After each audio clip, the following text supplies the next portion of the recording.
And Jacob, can you hear me, Jacob? You hear me now? Yeah.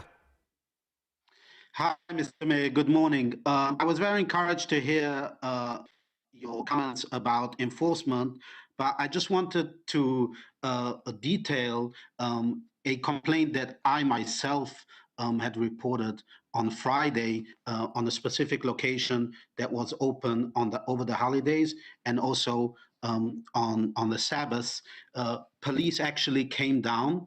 They were there for 15 minutes, but they were clueless. They didn't even know that there's such a restriction against opening such locations, and they didn't disperse the crowd. It was an hour before Sabbath came in, an hour before the services were to be conducted, and the entire Sabbath, which is Friday night, Sabbath morning, and in the evening, there were over 40 people in that specific location. I cannot confirm about other locations, but although I know a majority of shuls were officially closed, I know from people who have confirmed to me that some shuls were open and have been open over the past few weeks. So when you talk about enforcement, can you clarify, first of all, what kind of enforcement and how will you, as the mayor of New York City, in order to save lives, make sure that these are not just warnings,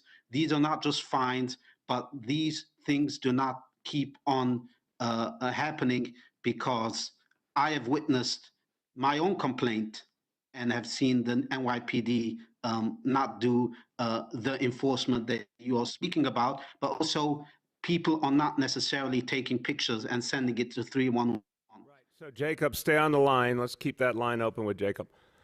Thank you, Jacob, for reporting this. First of all, the location where you say the police went and did not disperse, where is that, please? That's on 43rd Street in Brooklyn. Okay. Can we get an exact location?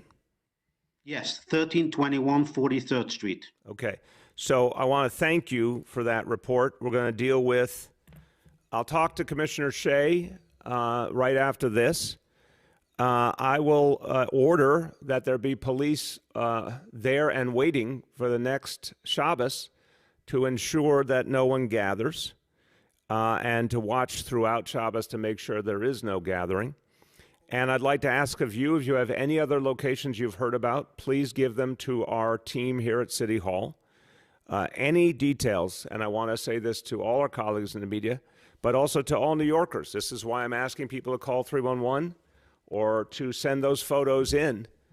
But I need specificity. I need to know the location. I need to know the time and what people saw. Obviously, a photo, says it all, or a description of what you saw. It's unacceptable, Jacob, for people to gather. And as you said, the vast majority of shuls have closed. Across the board, the rabbinical leadership has worked with us to tell people do not gather.